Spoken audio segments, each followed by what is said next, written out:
Hey everyone, Shawn Sav Mu at your service, and today we got Hideki, and you're going to find out why it's so important to be braced against that lead side. So many advantages. I'm going to show you on the driver, Sav's going to show you on the hybrid and fairway woods, same thing, and Moo's going to show you how to peel chevrons with a 7-iron. Stay tuned.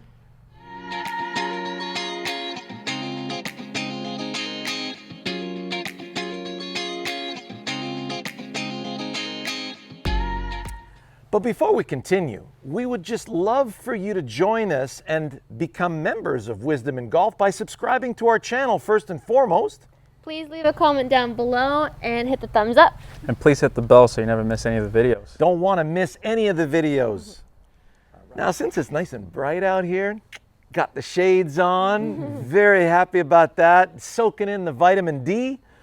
Moo's going to start, and I'm going to show you guys an awesome, thank you, Sav, an awesome little task that's really going to help out. So you get yourself, they have these deflector boards, and you'll find these, you know, ask your local pro shop to lend you a deflector board while you're hitting shots on the range. They deflect very nicely, and that already will dampen a lot of the vibrations. Now notice our Callaway one here has got this little chevron at the front. So Munashe is going to pretend that the sole of his golf club is a wood planer, and this is the surface of a board. And what we're going to do is we're going to take the chevron at the front here, which is right in front of the ball, and we're going to send that chevron peel through the net using the weight of the arm club unit. Right. Now let's look at what happens with his setup when he gets ready to do that. So. Okay. Many of you tend to try to lift the ball off the ground. If you look at Sevi, Sevi's a good guy too, but if you look at Hideki right next to us, notice how braced he is against his lead side. Now, if you did the opposite, go ahead and set up, Mu. Okay. And so if I move you too much over to the left, Okay. let me move you to the left. Okay. The other left. Oh, the left, yeah. Because I can't move him otherwise. Okay. So notice here, Yeah. he's going to be hitting the ground before you get to the chevron. So basically, you're either going to top it on the way up, hit the ground before the ball, lay the sod over it. That's the expression. Yeah. Now, do the opposite move. If you're going to take the weight of your arms and club Yeah. to send that chevron in that direction, Yeah. look at that, you guys. So doesn't that look like, if we put a ball here, that's where the ball would normally be. Can you see how he's going to catch ball first, then chevron, and actually some turf right out here in front of that deflector board? So go ahead and let's see you send that chevron in that direction. Okay. Yes. And you could see how you caught the very front of that deflector board. Right. That's what's going to give you that proper descending angle through the ball. So you catch ball first, then the chevron. Yeah. So let's look at that right here. We got an intermediate point, Mu. Right. We're hitting a draw. Right. So go ahead and line up the chevron the way you feel you need to get that release a little bit left of the intermediate point. Okay. Does that fit? Yeah. Beauty. So you're just focused on sending that chevron through the net, right? Yeah. Good. With the sole of the club.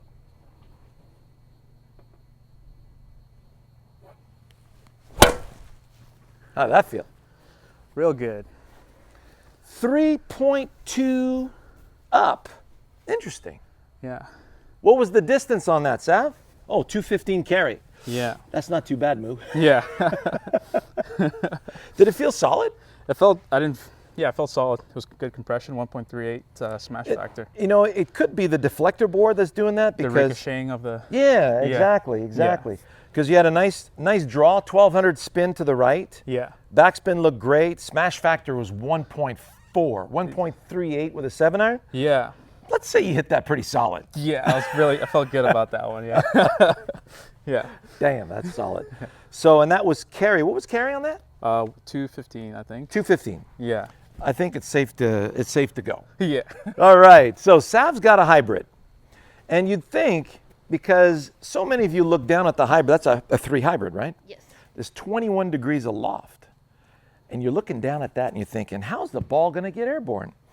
What you don't realize is that the ball only needs a couple of degrees and some air coming underneath it. And if you've got some good velocity, it's going to hit the air. The air finds its way around the dimples of the ball, and the dimples of the ball create some spin and some lift.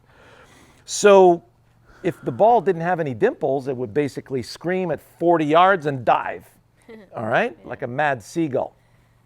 So don't worry about lifting the ball. Focus on delivering in the direction that you want to start the golf ball, and really feel that the sole of the club is going to deflect over here.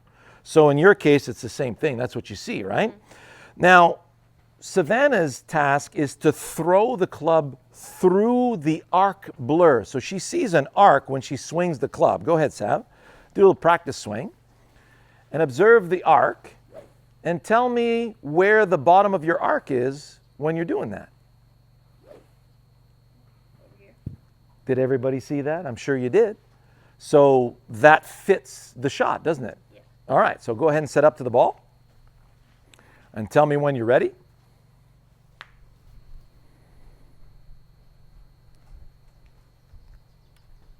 Did you guys see how she braced against that lead side? And that's a staple move for Sav, because she really feels how she's leaning up against that target. So go ahead and set up. There we go. So I could lean up against you no problem right now, because you're braced against your target. Yeah. So now when you throw the club in that direction. All right, before we go, let's have a look at Hideki for a second. Notice his braced position, of course, and then he takes it into the backswing with a little bit of resistance in that lower body. But watch as he gets to the top, how there it is. Now he's got the turn.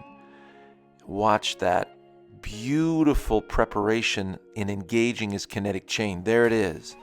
So now that he has the ground with that lead leg, the kinetic chain engages, pulls everything down and through. And now look at impact, how he's braced against his left side. That keeps his head back. The head back anchors that beautiful release into that finish. So here's Sav, braced. But you notice how it doesn't prevent her from getting into, see how the weight shifts nicely into that backside. Look at the width in her backswing, because she's got less resistance. As she gets to the top, watch the squat now. There it is. Nice kinetic chain engagement. Look at the use of the legs now. Man, the work that she's done in the gym with Mu. There's the kinetic chain engaging. See how it's clearing the body? Pulls the hands and arms through. Everything's clearing. Down. And you see how everything's braced up against her right side. That keeps her head back. And look at how it anchors that extension and that width. And the motion is so through the ball. Look at that big, deep finish. How'd that feel? Good. 220 carry. 220 carry with a draw. Okay, let's look at how we're going to hit the ball on the way up with the driver.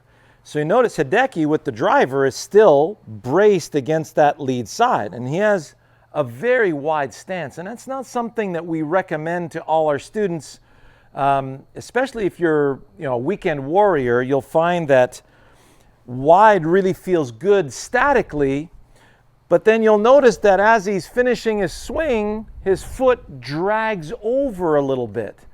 And so that's where, you'll have a tendency to get stuck on that trail side, and you'll also have a little bit of a difficulty, making a nice full turn. Obviously, that's not Hideki's problem. He works on his mobility and his swing every day. So we want a semi-wide stance. And notice how I'm setting up right here. I'm finding my center. I'm bracing against my target to the point where I feel like the tip of the tee is in the way of me catching it on the way up. If I face the ball, notice my shoulders, hips, and knees are all open to my target line. And that's why you'll see Hideki constantly bringing himself around back. You ever notice that move? Yeah. He's always bringing himself back behind the ball this way. And that has a lot to do with, someone's experience. There's a lot of wisdom in there where you have a tendency to pull the shots a lot because we're playing the ball forward in the stance and we're constantly fighting our side vision. So, get behind the ball, feels like I can catch the ball on the way up and in the direction I want my ball to go. And this is where having an intermediate point is super important. So either put a ball in front or a tee in front there. And what I'm going to do is I'm going to catch the tip of the tee on the way up and over that intermediate point right there. So if I play the ball too far forward, can't get to the tee. If I play the ball too far center, I'm going to tend to come under it.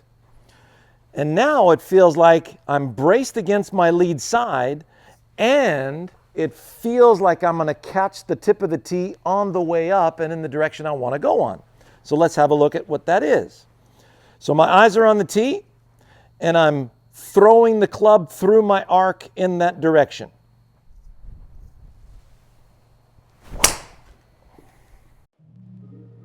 So here I am braced against my lead side.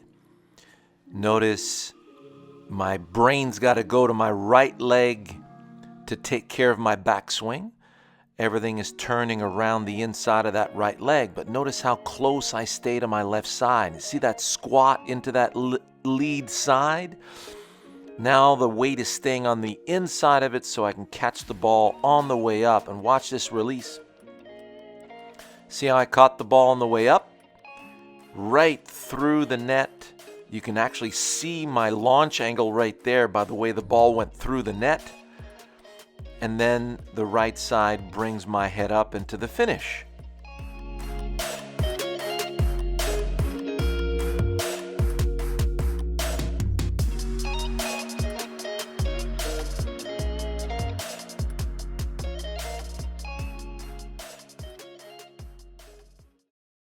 One of the other things that you really appreciate from Hideki is that he never rushes his swing. He's never fighting with his golf swing. So what's really cool, as he's taking the club back nice and smooth, he's never going to rip himself off the ball. He is still shifting. You notice how at the top of his backswing, he's still on the inside of his trail side. And then you see him really shifting nicely from behind into that forward side. And now that forward side is keeping him behind the ball as he's releasing through the ball and toward the target. So when he's able to maintain his leverage against his target, he can then go at it as hard as he wants to. So let me see if I can, get a little bit more oomph into this one. It cannot be strained. I'm just going to throw the club a little farther. Let's see what happens.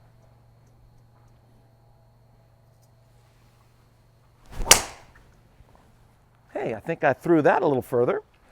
So we hope you enjoyed that video of all of the wonderful qualities that Hideki Matsuyama has in his swing and that you can learn from his wisdom through our wisdom. And we'll see you next week. All the best.